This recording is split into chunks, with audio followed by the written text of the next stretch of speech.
Welcome to Sports Talk with Steve Jones, the daily talk show with the voice of Penn State football and men's basketball. You never know what special guest may stop on by any given day. Now here's the man of the hour, Mr. Steve Jones. Great to have you with us. It is amazing with all of the advances and styles in football, wide open, passing games, going forward on fourth down. There are two staples that continue to work in football. They aren't sexy, but they work. If you can play excellent defense and you can run the football, you are going to be in every single game, including on the road. Last night, Detroit did that. Detroit sacked Lamar Jackson 7 times last night. 7 times. They were able to get Derrick Henry to fumble. And David Montgomery and Jahmyr Gibbs combined to rush for over 225 yards last night. If you can play excellent defense and you can run the ball, you are going to be in every single game. What changed for Philadelphia last year? What made them a Super Bowl champion last year? They played great defense, and they had Saquon Barkley. The year before, they didn't have a great defense. And the year before, they did not have a running game. Mm-hmm. But that's how everything changed, to go with the other great parts they already have. But it was a case of watching Baltimore and Detroit last night where Detroit wore them down. They wore them down up front with their defense. They wore them down up front with their offensive line. Takes time to do it sometimes, but they wore them down. For Baltimore, the concern, it has to be this. You're 1-2 right now, and in each of those 2 games in the fourth quarter, you're the one that faded. Why? Turned it over, too. And Henry doesn't fumble often, but that's 2 fumbles in the fourth quarter. That's turnovers. Yeah, absolutely. That's turnovers. Okay. And that kind of game wears you down. Mm-hmm. And they were able to do it. So the Steelers right now are in first place in the AFC North.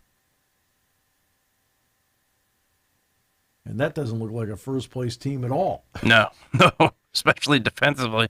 Right. And you look at the game coming up on Saturday night here. If one of these 2 teams can play excellent defense and one of these 2 teams can run the ball effectively, it's going to put that team in a great spot to win. And that is, despite all of the, advances in the pass game and how the pass game's fun. Let's face it. I mean, that's you're talking about chunks of yards. You love that. It's incredibly entertaining. And Goff, and it's not like Goff didn't throw the ball well. Goff threw the ball well last night. Yeah. But they had the 2 basics. Defense, 7 sacks on a guy that is, it seems like it's nearly impossible to sack a guy like that. Yeah. You may get to him, but he's already gained 5 yards. Right? And you kind of feel like, okay, he only gained 5. That feels like a sack. But they actually sacked him 7 times last night. Wow. And running the ball. They put together 2 drives of 95 yards or better last night. One was 95, the other one was 98.5. Staples. As much as we think the game changes, there are still parts of the game that go through any decade, any weather, any stadium, that if you have those 2, you put yourself at least with a chance to win, and that is playing defense and running the ball. And I think that was that's what makes this so interesting watching that. And by the way, for the NFL, the Thursday night game was a fabulous game. The Sunday night game was a total dud. I mean, that was about as entertaining as you staring at your shirt. It's really, what an ugly shirt. It is. But it looks good on you. It does. And then last night was an incredibly entertaining game. Yeah. So, yeah. Yeah, I think you're seeing, well, the one thing with Lamar Jackson, the one flaw he has, you talk about sacks, he's got to get rid of the ball when he loses 20 yards. I think that's his sacks are a loss of 15, 20 yards more often than not. Retreating. Yeah, he's so athletic. Yeah, exactly. He thinks he can. I don't blame him. No, he can get past exactly. Guess what? He can usually. 7 times out of 10, he can. Yeah, he can usually. Really good. He's darn good. The other part of it, we're seeing now. The unfortunate part, injuries are part of the game, but you're seeing what might have been with this Lions team last year. I think, obviously, Thanksgiving Day, everything started to finally add up to what happened to them. Their defense collapsed a little bit. Their offense wasn't the same. They had so many injuries last year. But you're starting to see when this team is complete, when you have a pass rusher like Hutchinson in there to help bolster that defense, and then you have an offense clicking the way they do, running the football as effective as they do. Yep. Getting 4 rushing touchdowns in the Ravens is almost unheard of. And then they get 4 last night, and they're able to throw the ball efficiently like Goff is able to do. That team is going to be tough to beat. Yeah, they are a very good team, and there's always that. The unfortunate part, injuries again are part of the game. There's always that what might have been, and I think you have that with the Lions because last year you saw similarities like this until Hutchinson went down, and then all the other injuries started to add up. But their defense this is a good team last year. Yeah, they had I think 8 different defensive starters were hurt. Yep. And it's just that's the way a season plays out. Unfortunately, it is galling. Yes. When guys get hurt, it's like you want to see good on good. Mm-hmm. You want to see best versus best and see what you have. And unfortunately, that's part of the game. Yeah, 100%. Every game, every sport. Yeah. Yep. And it's what the fans want to see. I remember going last year to a game, the Penguins Ottawa game. My grandson goes with me. His favorite player is Malkin. Guess who's the only guy who couldn't play? Malkin. Okay. The one time I've seen the Penguins who didn't play, Sidney Crosby. Yeah, but that was because he found out you were there. That's probably what it was. It's like, I did see the Bruins who won the Cup that year, so that helped a little bit. No, my understanding was the conversation was that you won't believe who has tickets tonight. He said, "I'm sitting this one out." You went home. Groin injury. he went home. You're a pain in my blankety blank. I got a groin injury. I'm out of here. I'm going back to Sewickley Township. I'll see you guys later. Have a good night tonight. So, yeah. But that was interesting to watch. Your guy, Nick Bosa. Yeah. This is another one of those.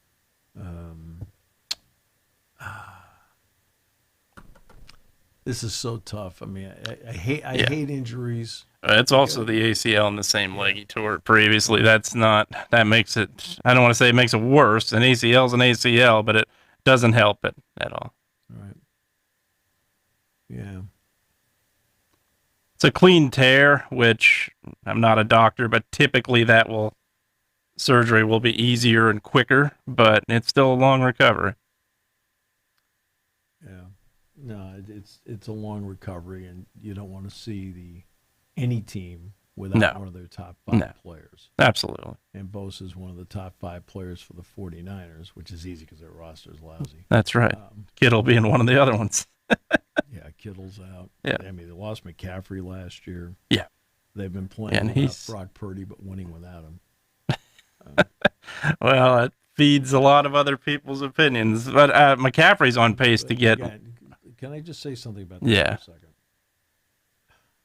And I've talked about this over the years repeatedly. A good backup quarterback can win you a couple of games. He's not going to be the guy for all season. That they exactly. Are a backup quarterback is that absolutely long term. They're not the answer. answer. Once they get video of you playing with the talent around you, they then start to take away or attempt to take away your strengths. Right. Especially when you are a backup that has played in the league previously. And Mac Jones has played 2 full seasons with the Patriots. He started with the Jaguars as well. We're not talking, Jesus, a bad comparison, but we're not talking Tom Brady here. He became a backup after a long period of time. Absolutely. And he was an effective backup. Drew Bledsoe, same thing. Yeah. Drew Bledsoe was an effective backup. Yeah. Right? Who'd been a starter before. Flacco. Right. That became a starter. But yeah, the vast majority of the guys are, I think, Mac Jones, I think, is what he is. I think absolutely he's going to win you a couple games. Going to win you a few games. He's in a system that favors him. But they're not a long-term solution. No. That's why they're the backup quarterback. No. And right now, McCaffrey's on pace to get the most touches, not only in his career, the most touches of any running back in any career at the rate that they are going. So, yeah, it's a team that has to get healthy, especially on the offensive front. Yeah. Yeah.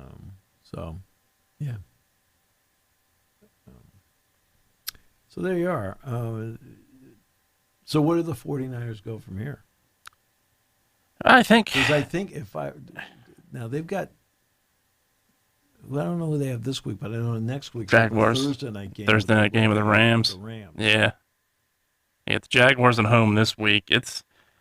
They're a little deeper on the defensive front than they were in previous years, but I think they still need to probably work out a few people on the line. I don't think there's any doubt about that. Khalil Davis has stayed healthy. This is his first year he's been able to do it. We're only 3 games in. That, I think, is helping them. Williams has played great. Bryce Huff is showing signs of what he was in New York. So that helps a little bit. But, yeah, there's no question. This team is – you lose a guy like Bosa, the pressure you're able to put on a team goes down significantly. Now you have to blitz more. Yeah, absolutely. I agree. If you're not generating consistent pass rush, you have to blitz more. Yeah. With Bosa out there, they could get to you with 4 guys. Yeah. Wow. What a luxury that is. Easily. I agree. And you're able to put Warner in coverage, which is another luxury, because that's a guy that can cover probably a number 3 receiver if he has to. And that's how good Warner is. And now you're probably going to have to blitz him more. You're going to have to blitz Winters more. So you're going to definitely lose a little bit at that linebacker position as well. Yeah.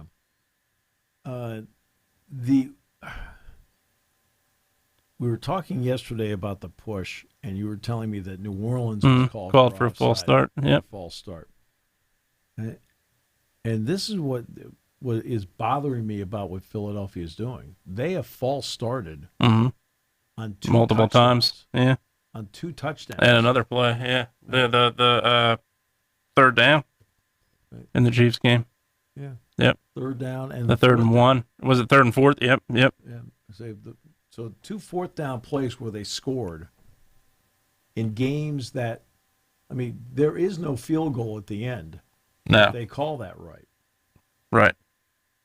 There's no field goal at the end. Right. Kansas City game, they lost by 1. Yeah, because they would have kicked the field goal. Yeah, they false start. It puts them back at the 6-yard line. I don't think you're going for it. Dan Campbell, I think, would still go for it. Sirianni gambles as well. He might have gone for it. I don't know. Yeah, but I think when you look at it in the offseason, I think they were mixed. And then, look, a couple of people did vote for it. I think when you looked at it, you thought, okay, well, if you want to stop them from getting the first 9 yards. But that was prior to where you're looking at it right now, where it is clearly a play that officials are not getting right. That's a problem. If an opposition can't stop it, that's one thing. Right. If an opposition can't stop it because there's a penalty, that's a big difference. Right. When officials are struggling to officiate, and because I think they're looking at the defense. They're looking at the defense too much because of the NFC Championship. Absolutely, I agree. Do your job. You got to watch. Yeah, look at the line of scrimmage. Absolutely. No offense, I'm watching live, and I think they leave early. And I'm not watching. There's no question. But I'm not watching for it. There's no question. It's not one of those where I'm sitting there going, well, let's see if they leave early. I'm just watching. And I was like, geez, they left early. Right? Yeah. So I'm looking for the flag. I'm like, where's the flag? Yeah. Right. Then they show the replay. Whoa, we left early. Like holy mackerel. Yep. But the NFL, when they say, well, the league has spoken. What do you mean the league spoke? Yeah. What do you think? Okay, stop thinking people are stupid. Yeah, exactly. Okay? You've got to stop thinking people are stupid. Mm-hmm. The league did not vote in favor of this play. Yeah. They just didn't have enough votes to overturn the play. The vote was 20 to 12. No, I'm sorry. The vote was 22 to 10. Yeah. The vote was 22 to 10 to abolish the play. Mm-hmm. What do you mean the league has spoken? You've got 2/3 of the teams that think it should not be there. Shouldn't be there. They didn't speak. They just didn't get to the 75% threshold to get there. They needed 24 votes. Yeah. I mean, so don't do this mumbo jumbo like, well, everybody in the league's for it. Well, not everybody in the league is for it. 2/3 of the league is against it. Yeah. Again, you can't treat the public like they're stupid. Like they're stupid. Yeah. Which the NFL does frequently. There's too many entities out there that do that and come up with a mumbo jumbo press release that just like everybody goes, oh, okay, they must be all for it. No, the vote was 22 to 10. It's just like the collective bargaining agreement. You want to know how close they were to not getting a TV contract? Yeah. The average vote was 32-30 per team. That collective bargaining agreement barely passed, which then opened the door for them to then get the massive TV contract they have now.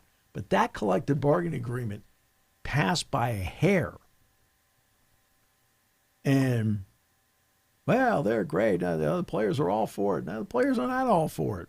No. Okay, 49% think it's junk. Last I checked, that's a big number. Yeah, absolutely. Again, stop treating people like they're dumb. Okay? Which they frequently do. If you take 2 to 3 minutes, you can find out all the information you need about a topic now. Okay? The league did not sit there and say they gave the thumbs up to this. No, 2/3 of them, nearly 2/3, in fact, more than 2/3, about 70%, wanted the play junked. But they need 75% and not 71%. Right. To change a rule. Yeah. Okay. But don't tell me the league has spoken. The league has not spoken. No, they haven't. You've got a lot of people in the league that think the thing's a piece of junk. Yeah. Absolutely. Now, to the credit, the Eagles run it beautifully. They run it incredible. And that's why the jumping offside thing confuses me, because they're so good at running it. Why do you need to leave it? They don't need to. No, they don't need to. And it's also a play that I think will, people say, well, we should run it 90 yards. No, you can't. Because if you run that play 20 times a game, your offensive line is going to be banged up. That is a play that takes a ton. Defense is going to be banged up. That's a play that takes a toll on everybody. Absolutely. Takes a toll on everybody. And that's something also that can happen at some point this year that can be a big problem, is a serious injury that you hope and pray does not happen. Right. My problem with the play overall is in the open field. Because you're allowed to push all over the place. Mm-hmm. And how often do we see suddenly a lineman come in, mm-hmm. right, trying to push the runner across, whatever. Yeah. And that lineman's coming in at full speed. Mm-hmm. Yeah. Well, that's dangerous for the ball carrier. That's Yeah. dangerous for the Yep. for the guy trying to make the tackle, because they're locked in on Mm-hmm. not making the tackle. Yeah. They've already wrapped Yeah. up. Right? The question Absolutely. is, can they bring him down? All of a sudden, Mm-hmm. to me, that's the dangerous part of the play. Yeah, absolutely. And I think you either have to outlaw anything pushing or let it all go. I mean, it's got to be one of the two. I think so. Yeah, I agree. You can't just say it's the line of scrimmage, because to me, the open field stuff's more dangerous than the line of scrimmages. Yeah. And that's where I think they have to review it. You can't just review, okay, the Eagles run the tush push, let's review that play. You can't do that. I think at this point you do need to review, okay, is somebody allowed to push another player forward for a boost? And that answer should be no at this point. You go back to 2005, USC beats Notre Dame with it, and Notre Dame, I think, is still complaining about that play where Reggie Bush pushes Matt Leinart into the end zone exactly on the quarterback sneak. Didn't like the play when I first saw it. Right, and again, I have no dog in the hunt. I certainly didn't. I didn't care if Notre Dame or USC won the game. I just looked at it and went, "You have to be kidding me." Yeah. Right, really? Didn't like it when it happened then. And no. Like today, I'm like, I realize most people don't run it well. No. I see college teams try to run it. No, it's bad. Try to do it. Yeah. They don't run it well. Yeah. The Eagles, Jeff Stoutland. Yeah. This is where, I realize Hurts is a strong, powerful quarterback, but so is Josh Allen. Yeah. But it's the Eagles' offensive line. Yeah. It's like watching 5 Gophers. Mm-hmm. The ability to get low. Absolutely. It really is a great job of teaching and execution by them. That's why the leaving early part. Yeah. Which, unfortunately, they've done it 3 times in 2 weeks. Yep. 3 times in 2. Why do you? Nobody runs it like you do. Why do you have to leave early? Exactly, because that play to me is almost as automatic as it can be, and for the Eagles, I think when you do, Kansas City stopped it on 3rd down. They did. The 4th down. Tampa Bay has stopped it before too. Then they had 2 guys on the left side leave. Not 1, 2. 2. Yeah. What are we officiating here? Yeah. I say this about officiating all the time. Get the easy ones. Mm-hmm. Okay. Yeah. I will give you a pass every single time on the hard ones. Absolutely. Because there's a reason why they're difficult. Because they're difficult. Yeah. And the other part of it. It's like, okay, happen in real time, the whole thing. But the easy ones? Mm-hmm. Right? Yeah. What the Eagles have done at the line of scrimmage with 3 of these, leaving early, those are 3 easy calls. Mm-hmm. Sure. Full start's absolutely easy. No, it's in a confined area.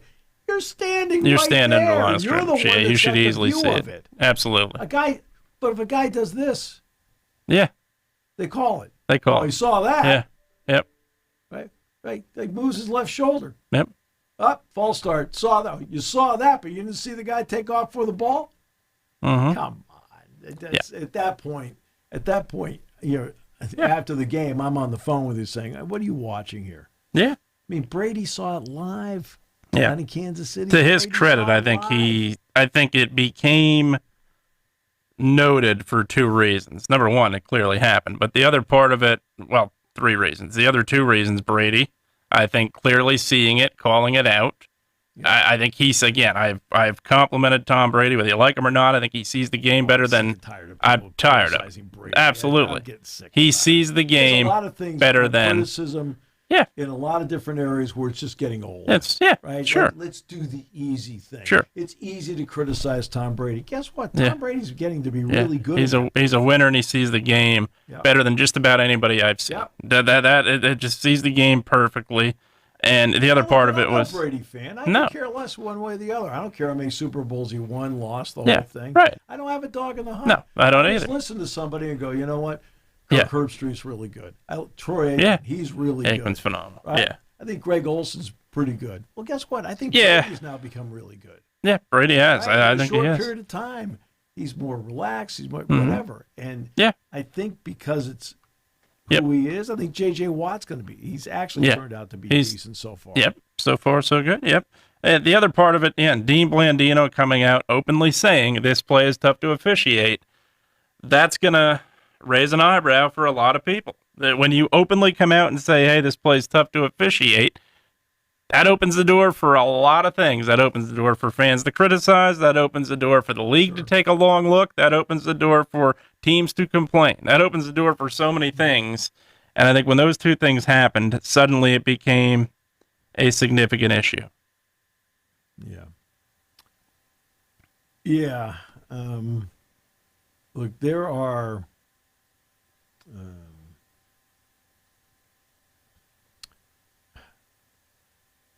a lot of people that they enjoy taking shots at a name.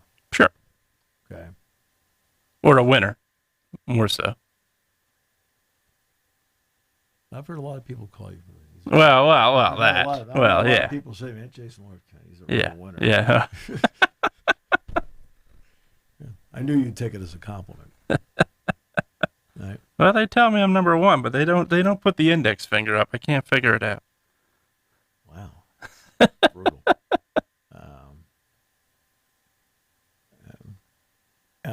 like for example, Carl Banks was I think he was on Greg Papa's podcast, and they had to talk about the fact that some fans on social media think he's a Giants mouthpiece on the broadcast. I'm like, oh, for God's sakes, just. Okay. That was the one thing this is what I love about this. Yeah. We're going through, people are talking about various things right now. Right?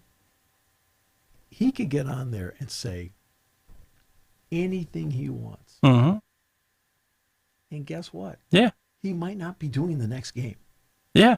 Because sure, I have the freedom to say anything. Okay. But does the person tell Tom Brenneman that? Does the person writing the checks? Yeah. Absolutely. Have the same opinion you do? Well, that was there's two things. As great as Howard Cosell was, there's two things that bothered me with him. Yeah. Number one, he did not welcome in young broadcasters very well. I think that was one thing. Yeah. That Bob Uecker included. And the other part that I think he widely criticized professional athletes getting jobs in broadcasting. There is a reason professional athletes get jobs in broadcasting. And would you rather listen to an analyst that has never played the game, or would you rather listen to an analyst that is telling you what happened on the play, that has played the game before, or in a lot of cases played the position before? There's no question they add credibility to the game, and that's where, as great as he was, I would disagree with him and say he was wrong. Yeah. By the way, the Olympic opening ceremony hosts have been announced. There is no Mike Tirico. Wow. He's calling the Super Bowl. He's calling he's calling the Super Bowl. Do you yeah. Pay attention. He is. Yeah. They are the home of the Super Bowl. I do lose track sometimes. ABC's got it next year, right? With Buck and Aikman. I think so. Yeah. No, I'm just kidding though. But Mike, because the Super Bowl is, I think, 2 days after the opening ceremony. Oh, that explains it then. So it's going to be Savannah Guthrie, Shaun White, the snowboarder. Yep. And Terry Gannon. Now, Terry Gannon is somebody that is very much under the radar that I really think does a great job. Remember, Terry came in here and did a game last year, and I was talking to him. I said, Terry, I said, I gotta give you credit. I said, I love you on golf. He goes, oh, that's great. He said, I said, no. He's just, everything he does, figure skating, golf, basketball, Terry is good at it. Now, is Terry awesome, exceptional, beyond words, like, oh my goodness, this is the Vin Scully of our time? No. But he's really good at everything. He'll be good on this. Right? I mean, that's fine. I mean, I'm not going to watch it, but no, absolutely not. Like people say, "Oh, the opening ceremony is the pageantry." I'm like, going, it's a bunch of people marching in flags. Yeah, literally, and waving. I got it. I don't watch. You know how many opening ceremonies I've watched in my lifetime? No, it's like me watching a pregame show. I watched the 1996 Olympic opening ceremonies. That is the only one that I could remember watching in Atlanta. Yep. Well, I watched when Muhammad Ali came out. Watched. Yeah. When Ali came out and lit the torch, of course, he was riddled with Parkinson's at that time. Mm-hmm. But I thought that was special. Yeah, it was extremely special. Yeah, and you had Evander Holyfield and Janet Evans both as well. That was well done. Right. There's no question. Now, I have to admit, I did not see, because I didn't watch the opening ceremony, but 2012, when they did the skit with Daniel Craig and Queen Elizabeth. I did not see it. I didn't see that. Somebody had to tell me, you should have seen what they did. I said, so I actually went back, found it online, and went, that actually is pretty cool. But I have no desire to watch the opening ceremony, the closing ceremony. No. I'm a little busy then anyway. No. When does the thing open up anyway? February? I didn't know until you just told me. February 6th, maybe? The Super Bowl is the 8th. Yeah, Super Bowl is the 9th. Because Penn State's playing USC at home that day. Okay, so it's the Dick and I were talking yesterday, Dick Girardi and I were talking yesterday about the basketball schedule. And he said to me, he says, hey, Steve, he said, He said, we got that Oregon-Washington thing. He says, I know a guy that can get us into Levi's Stadium for the game if we stay over. I said, that's great, except I said, the game is on the 8th, the week before. We got a home game with USC. He went, oh. Because last year, the Super Bowl, we were in Los Angeles for the Super Bowl last year. No. We were at the Los UCLA. Angeles last year. Yeah, because you had for USC and UCLA. We went to Santa Anita that day, and then we went over into a restaurant, and we watched in a private room of the restaurant the Super Bowl. That's where we watched it. And we had a blast. I mean, we just had a good time. We just had a really good time. But I said, geez, if it works out next year, we're with the schedule is the same. If the schedule's the same. I said, I absolutely know the guy that will get us in. And Tony Knopp. Oh, yeah. I remember Tony. Tony's a great guy. He's got tickets. Tony's a heck of a guy. Oh, no, I'm seeing Tony next week. We're having lunch. Nice. Right. Your name came up. Wasn't good. No, it wasn't good. Well, Tony, I think. Tony's Tony, yep. One of his assistants, Ashley's phenomenal. They do a great job. Tony's the greatest. Yep, absolutely. We may go to Fleming's for lunch. Nice. Next Friday. Nice. Yeah, Tony's a heck of a guy. Oh, he's the best. But, I mean, tickets, if I say to him, Tony, I need 2. Yeah. We're in. It's like, this is great. Oh, goodness gracious. All right. We talked about your team as a disaster. Always is. It's unbelievable. By the way, the Padres are in the playoffs. They clinched last night. So is Toronto. Toronto's in Toronto's in 2, so that's all set. There's 6 games remaining in the season. There we go. No team really separating themselves either. I feel like I think in either league. Dodgers have too many bullpen questions. Phillies still have the offensive questions. I think when they hit, they hit. When they don't, they don't. Well, the Yankees are the same way. The Yankees are getting 51% of their production from home runs. Well, what if they're not hitting home runs? Can they manufacture enough runs to win a game? And not only that, I don't think that they feel comfortable about, even with all the acquisitions they made, I'm not so sure they feel comfortable about their bullpen. No. I mean, these are issues that they have to deal with. Big problem. That's a big problem. And let's see, captains for the upcoming hockey season. Dane Dowiak will get the C. Jared Crespo will serve as the alternate. Okay. First time in their careers. I know a lot of people wanted McKenna to get it. You sort of have to be there a little while. Yeah. You have to have absolutely. You have to have more than the training camp. Yes. To get there. Yes. And I also love the fans. You can tell the casual fans. And look, casual fans are important. They watch the games too. Well, but I like how they're the ones that make the difference. Absolutely. They make a difference. But I like the rankings came out yesterday. They're 5? Yeah, they're 5. There's good teams. Okay. They're going to be good. So are the people ahead of them.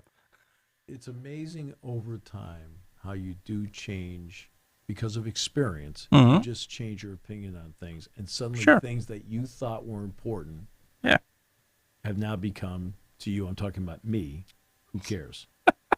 Okay? Yeah. And that's one of them. Who cares where they're ranked in the preseason? Yeah. Who cares? Yeah, absolutely. Okay? Go play games, win. Yeah. You'd be shocked. Go play games, win.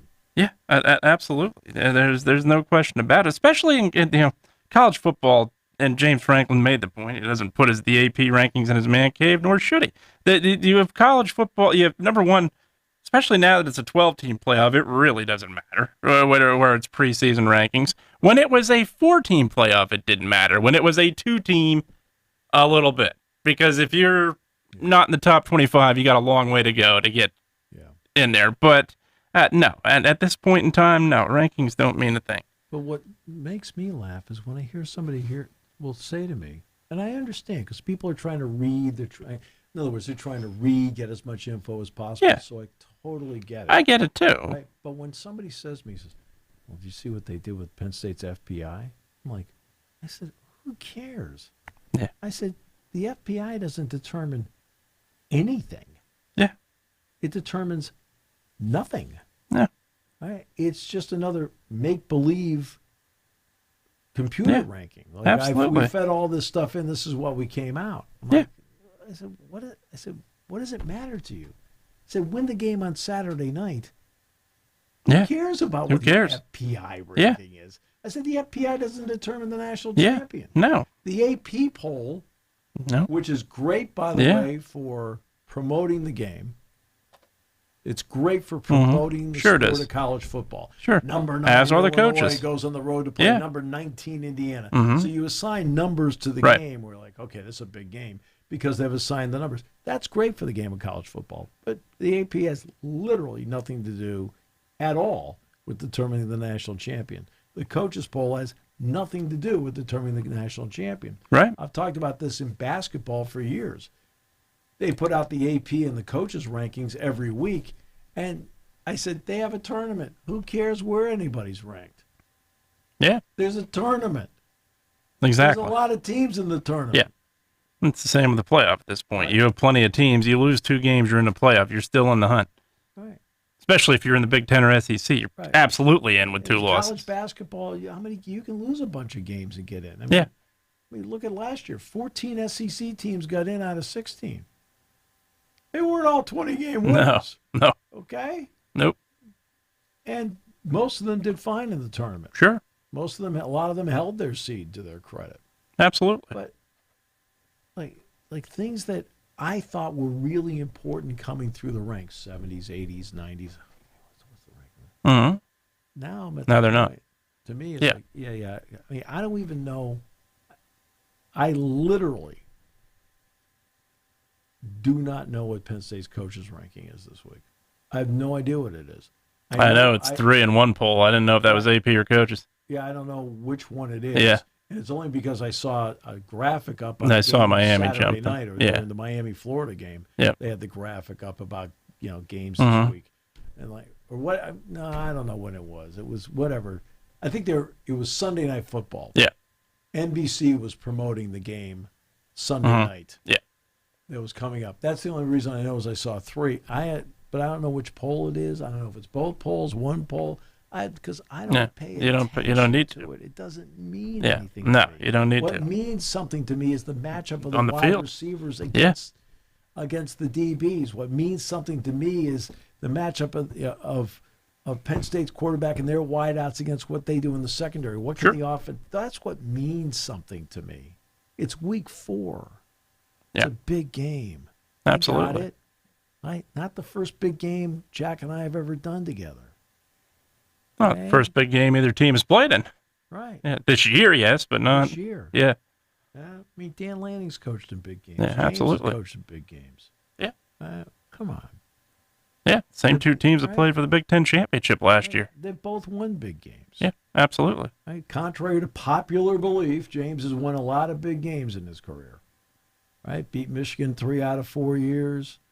Won a Big Ten championship game. He's won a Cotton Bowl, 2 Fiesta Bowls, a Rose Bowl. Yeah. I mean, what? You're telling me he hasn't won big games? Last I checked, he's won 2 playoff games. Okay, looks to me like he's won some big games.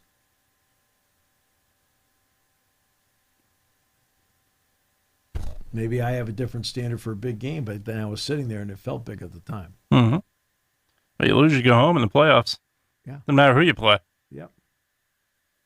Ah, boy. So it's a big game, and all that other stuff will take care of itself. Sure. And I completely understand. Yeah. Completely understand. From a hype standpoint, why certainly. a fan would look at that and think about it. Totally get it because they're looking for everything. They're a big fan. They're trying to find something. Okay, what's this? What's about I get it. Sure. Completely. So I'm not criticizing anybody that is into it, not even remotely. I'm saying that over time, experience has told me it's irrelevant. Mm-hmm. Right? And that's also my way of when somebody comes up to me of saying, just Calm down. It's all good. Just win the game on Saturday. It's all right. Yeah. It's just the way it goes. Yeah, and the game is the game has changed in the sense that you talked about 70s, 80s, 90s. Yeah, there wasn't even a given at that time that 1 and 2 would play each other on the final day of the season. Yeah, there's if one would have played 2 in 1994, I think there'd be a different national champion. Right. There's a lot of times where, and look, same thing 1993, Florida State Notre Dame would have rematched. But I think when you look at really what has happened now, you go back to last year. As tough of a loss as that Ohio State loss was at Beaver Stadium, you knew if Penn State won out, they still had a home playoff game. They still were going to take care of things. See, that's why when I was doing the post-game show that day, and I was the one that brought it up, I said, you see all the taillights, so you know people are good chance I think they're probably listening to you. Yeah. Okay. And I said, look, the era has changed. Absolutely. I said, Penn State is now in a 4-game playoff to make the playoff. Mm-hmm. I said, they win all 4 games, they're in. And not only are they in, they're going to be here at Beaver State. Mm-hmm. Absolutely. And then I asked Jack, let's talk about one of the ultimate champions in the history of sports. He was a part of 4 teams that won Super Bowls. I said, Jack, how many of those teams that you played on were undefeated? Yeah. He said, none. I said, but you still won the championship? He goes, yep. Mm-hmm. Well, guess what? The era has changed. Sure has. And because the era has changed, and because it was all new to everybody last year, I thought it was important to explain the new era, and that and I even said as disappointed. And that was a tough loss. There's no question. Well, I said as disappointed as you are, and in some cases I said as mad as you might be. Mm-hmm. I mean, I understood what the emotions were, right? Just remember, this is not like past eras where this was the be-all end. Mm-hmm. Absolutely. He said you're in a 4-game playoff to make the playoff. Yeah. And I think that that's the era we're in. So I think that you have to at least acknowledge and remind people. You don't have to educate them about, but just remind them, hey, new era, new time, that if you win the next 4 games, you're going to make. Because I knew that being in the Big Ten championship game wasn't even a thought. No. I mean, no. Because it was on track. It's going to be Oregon, Ohio State. Rematch. Yeah. All right. I'm sitting there on that Saturday. I still remember it too. Yeah. Jack and I are looking over at the pregame show. We're looking at the screen. We're like, what the heck's going on here? Mm-hmm. I mean, that was about as. I still to this day can't figure out whether it was a great defensive performance by Michigan or if it was a poor offensive performance by Ohio State. I think it was a combination of both. I couldn't. I mean, I knew the 2 tackles they couldn't handle. Yeah. That part I got. The Grant. Yeah, gave him big plays.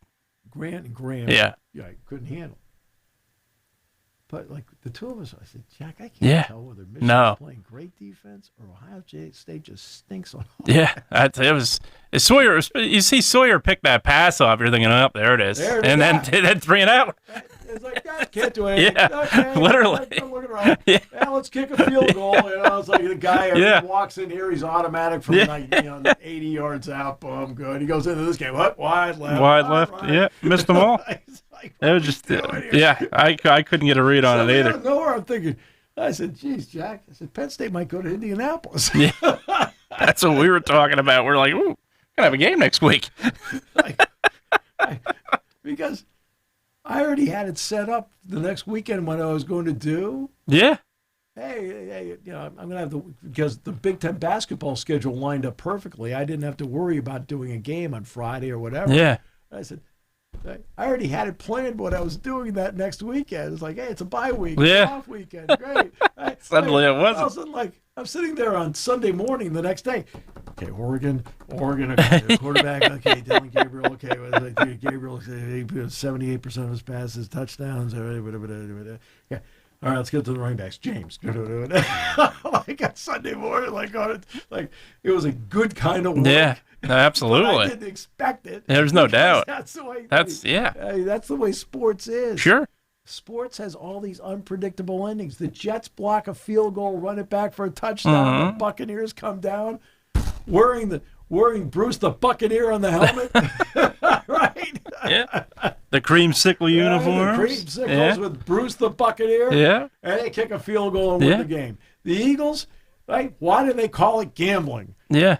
Well, let's see. Here are the results. Covered the spread. Okay, but here are the results. What were the Eagles? 5 or 6 points? Yeah, they were. Yeah, yep. It was under 7. It was under 7. I can tell you that. So I think it was 6-point favorite. Yeah. 6-point at home. Great. Last play of the game. Here are the results of 99.8% of it. It is either going to be good. Yep. Wide left. Yep. Wide right. Yep. Blocked. And when it's blocked, they just let it go. And let it go, and the game's over. Recover it. Don't Leon let it. So those are the 4 results. Yep. Blocked and running it back for a touchdown. Not on the bingo card. No. That sports is incredible. All these crazy endings. Mm-hmm. Sure. Left and right. Sure. You never know how it's going to turn out. No. I mean, everybody... I did not watch the pregame show. As you know, I don't bother with that stuff. You know, I played golf last night. Right. Got like 9 holes in. You know, just to go out and just play. And so, I don't really learn much from pregame shows, but I found out later that everybody on the ESPN broadcast picked the Ravens. Which going into the game, they're at home, they're really good. Lamar, Henry, Zay Flowers, Andrews, that defense. Jason Oweh played great last night. Yeah, sure did. Played really well. They've got Kyle Hamilton. They got a lot of stuff. There's a lot about the Ravens you like. And you're watching the game, Detroit remembered that they're pretty good. Yeah. Yeah. Right? It's like, they blew the Bears out. Yeah. They won this game. Like, okay. And they're tested on the road through 3 games here. That's the other part of it. You played in Lambeau. You played in Baltimore. Yeah. You're going to play in Philly later in the year. These games are going to get you ready for that. Yeah, there's no question about it. And, but that's what makes sports so great. Absolutely, the unknown. Sure. 2019 Stanley Cup Final. St. Louis against the Bruins in Boston. Mm-hmm. St. Louis has no chance. And then you're watching the game. Yeah. The Bruins better get going here. St. Louis is playing great. And St. Louis, the Blues won the Stanley Cup. Yeah. Like, wow. Yeah. First one in ever for them. They'd never won the Stanley Cup before. Yeah. I think they're the only. I don't know how you classify the Oakland Seals. Okay, so because they became Cleveland, merged with Minnesota, moved to Dallas. I don't know how you classify them, but they're the only ones of that 6-team expansion that had not won the Stanley Cup, even though they've been to the final several times. They're the only ones because the Kings have won it, the Flyers have won it, the Penguins have won it. Yeah, and it's a team I think that had Hull and Gretzky were on the same team. They lost to the Red Wings, right? With Yzerman. In Game 7, I think Hull and Gretzky were on the same team at that time. So I think Gretzky was a Blue. He was traded during that year. Yeah, maybe. I'm trying to think if Hull was still on that team or not. I think he was. Yeah. Not sure if he went to Dallas or Detroit yet or not. But you don't expect that. No. That's what makes it great. Absolutely. Okay. Last year I'm watching 4 Nations. That was incredible. Between the Canadians and the Americans was just a phenomenal That was absolutely game. incredible. Great game. Hey, the NBA Finals, we've had, a couple teams. Oh, there's been plenty of, when Cleveland beat Golden State. Came back from, they won 73 games, come back from 3-1 down. Yeah. Toronto. Yeah. Right. Yankees, Red Sox, the 3 games to none. Yankees, Diamondbacks, too. 0-1. Yankees, Diamondbacks, 0-1. Where, Tim McCarver, again, the best analyst. Yeah. See things. Yep. He said, I wouldn't bring the infield in. He said, Gonzalez is the kind of player against Rivera who can bloop. A lot of lefties hit broken bat bloopers, and that's exactly what happened. Exactly what he did. Yeah.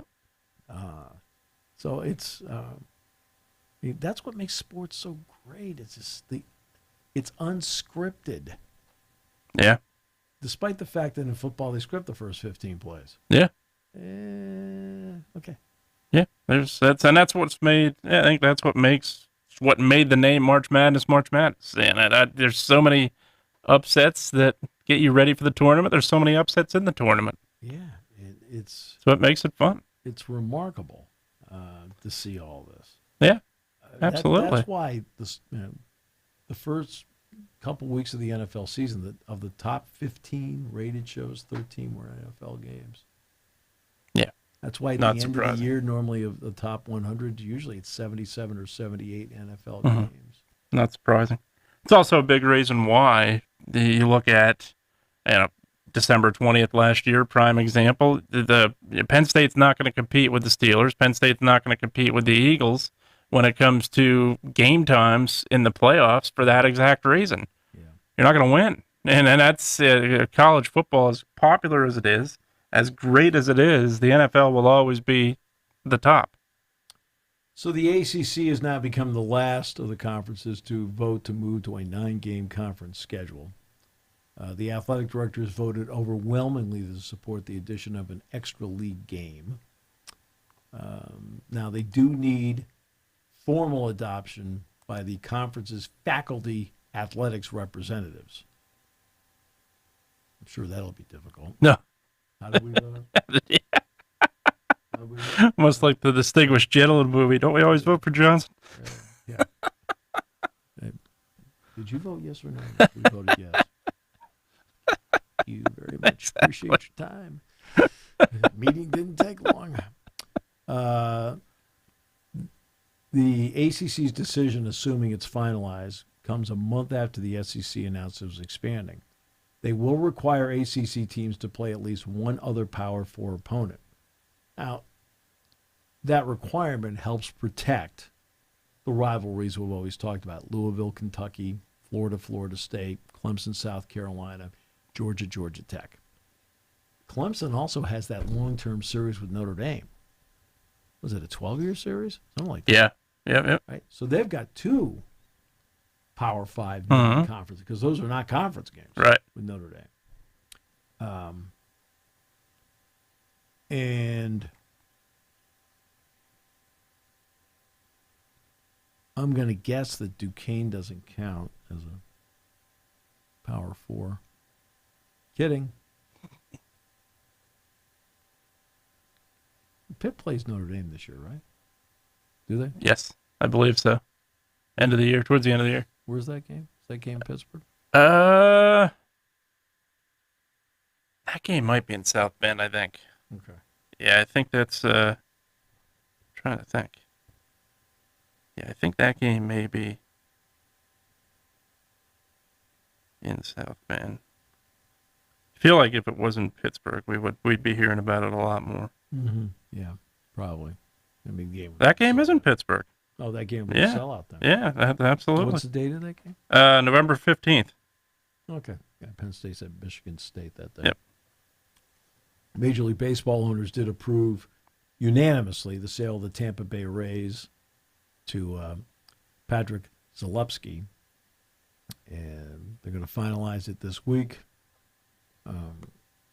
The current ownership group, led by Stu Sternberg, and they honored him, by the way, at the game, I think on Saturday night or something, Saturday or Sunday. He's on the team for 20 years. Zalewski, that group paid $1.7 billion for this. Sternberg, by the way, and his partners remain as minority partners. They still maintain about 10%. That's fine. Yeah. All right. They're expected, though, to fully divest their investment in the club in the coming years. They bought the team for $200 million. They're selling it for $1.7 billion. That's not bad. The new ownership group is expected to continue the franchise's efforts regarding a new stadium, which they need badly. Absolutely, 100%. They spent much Sternberg spent much of his ownership tenure searching for a new location to replace Tropicana Field, which was built in 1990. They had a plan to build a new stadium in St. Petersburg, I think right next to the Trop. But then Hurricane Milton came through and then changed everything.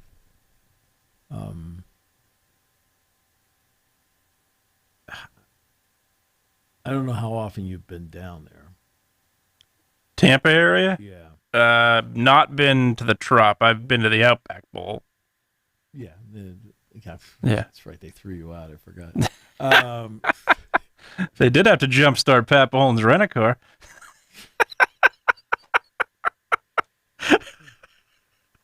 Left the lights on. Left the lights on. Another Seven Mountains trip goes awry. So there we go. I'll never forget that one. Yeah. And there's no doubt that it's on the Tampa side. And there's a reason why the Tampa side is more desirable than the St. Petersburg side. Yeah. It has to do with the ability to get someplace. Sure. To get to St. Petersburg, you've got to take bridges. Right? It's not easy. I think it's the key is if you can get the I-275, if I remember it right, you take 275 and that swings down. But like the Trop is like in the southern part of the peninsula. It's not like the Trop is up in the northern area of the peninsula. No, it's down in the southern part of the peninsula, if I recall correctly. Right? So you have to like travel a little ways to get there. Well, all the population is over on the other side. Because obviously there's no population to the west of St. Petersburg. No. It's the Gulf of America. It's all water. And I remember when we were there for the last Outback Bowl, the one that you were banned from, something about a car incident in the parking lot, not starting and like clogging traffic. Can't remember what it was all about. Patty B left the lights on. Well, that was the Tennessee Outback Bowl. Yeah, that he left the lights 2006. Yeah. But I remember we stayed at the Hyatt right on the water, and one of the bridges was out because a barge hit it. Now, this is the time of the year where nobody's going over to St. Petersburg for baseball. They're going over to St. Petersburg if they want to go go shopping or if they want to go and walk in the sand or whatever, right on the beach. There's no baseball, but they had a bridge knocked out, part of it, because it got hit by a barge. That's why I know they wanted to put a ballpark in Ybor City, which would have been a great spot for a ballpark. Active, alive. Yeah, absolutely. And this is where I give them a lot of credit because I was in Tampa before they built the Lightning Arena. I was down there to do basketball. And we stayed at the Hyatt downtown. And it was not the greatest area. I'll never forget walking out. And one of the guys said to the concierge, hey, we're going out to get some dinner. What do you recommend? And he literally said this. He said, I recommend you be back by dark. Oh. We're like, what? Now, so now let's fast forward. And that 2006 Outback Bowl, we'll use that as an example. Okay. Now, compared to 1982, that arena's there. Restaurants are built up all around it. I remember Yuengling had a Yuengling garden. Mm-hmm. Yeah, it's huge in Florida now. Huh? Yuengling's huge in Florida. Yeah, it's one of their plants is in Florida now. They asked me to go over and speak at it. Yeah, I did. I went over and spoke to the group there. But it was alive, electric, fun, all built around the arena. And I think the Rays were hoping they could get the same kind of treatment in Ybor City. And City didn't go with it, so. No. Tomorrow, Jack Ham will be on the show. I won't have to use simple words to convey football. I won't have to talk about the 49ers. That's right.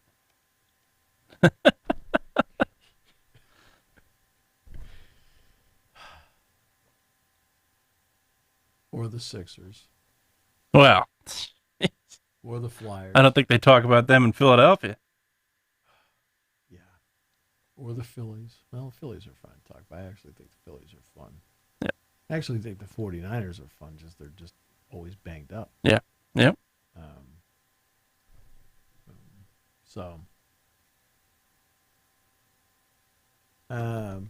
But yeah, Jack on the game in the matchup on tomorrow's show. Then you and I will be back on Thursday and Friday.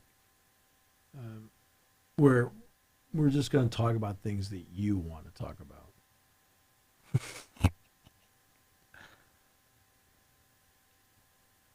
Whose state I have this week? Central Dauphin, Landis Field. Yep. Right.